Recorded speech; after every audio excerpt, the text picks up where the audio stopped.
Forum Purnawirawan Prajurit TNI mendesak DPR dan MPR agar segera memproses surat pemakzulan Wakil Presiden Gibran Rakabuming Raka. Desakan ini disampaikan oleh mantan Wakil Panglima TNI Jenderal TNI Purnawirawan Fajrul Raji dalam sebuah konferensi pers di kawasan Kemang, Jakarta Selatan. Sejumlah tokoh Purnawirawan TNI hadir dalam konferensi pers ini, diantaranya ada Slamet Subianto, kemudian ada Hanafi Hasnan hingga Sunarko. Selain itu hadir juga politikus sekaligus budayawan Eros Jarot, kemudian pakar hukum tata negara Refli Harun hingga Said Didu. Dalam konferensi pers, Fajrul khawatir apabila nantinya Presiden Prabowo Subianto berhalangan tetap dan penggantinya adalah Gibran Rakabuming Raka. Oleh karena itu, ia mendesak DPR dan MPR agar segera memproses surat pemakzulan terhadap Gibran. Menurutnya, Gibran telah memenuhi syarat untuk dimakzulkan sebagaimana ketentuan dalam pasal 7A Undang-Undang Dasar 1945. Menurutnya, 3 dari 6 kriteria dalam pasal tersebut telah terpenuhi. Pertama, adanya tindakan tercela yang dinilai merusak martabat jabatan Wakil Presiden. Kedua, adanya dugaan keterlibatan dalam praktik korupsi meski belum terbukti secara hukum. Ketiga, Gibran tidak lagi memenuhi syarat sebagai Wakil Presiden sebagaimana diamanatkan dalam Undang-Undang Dasar. Terjadi Presiden Prabowo Subianto berhalangan tetap diganti oleh yang namanya Gibran Rakabuming.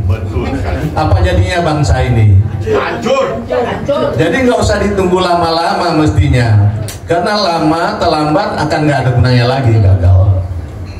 Oleh sebab itu makanya kita ingatkan kembali, dan saya senang rakyat Indonesia apapun profesinya terus menekan atau mendesak DPR untuk mengambil langkah-langkah sesuai dengan fungsinya gitu.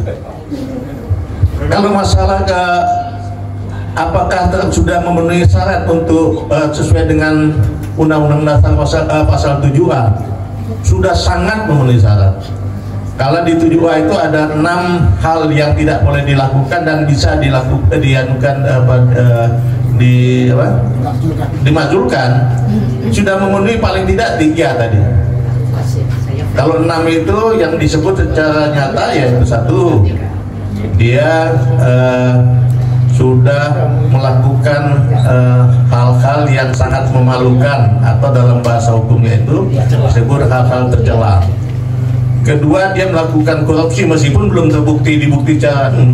Tapi kalau kita lihat, kita dengar bahwa segala hal yang disampaikan rasanya nggak terbantahkan, itu sudah terbukti.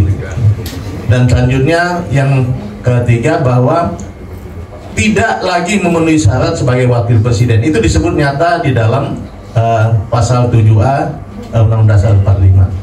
Jadi kalau dari aspek itu saya kira sudah terpenuhi, tinggal sebetulnya DPR mengambil langkah-langkah mengusut apa betul sesuai itu. Dan kalau sudah, saya kira jangan tunggu lama-lama lah, kasihan bangsa ini, apa jadinya bangsa ini nanti jadi bahan ketawaan di orang negara lain kita ini, dipimpin oleh tamatan SMP yang nggak jelas juga ilmunya, yang mengaku bahwa dia tidak pernah baca-baca, Pak, nggak ada budaya baca di tempat di rumah kami, kata beliau kan ya. Mungkin budayanya hanya budaya main. Download Tribun X sekarang, menghadirkan lokal menjadi Indonesia.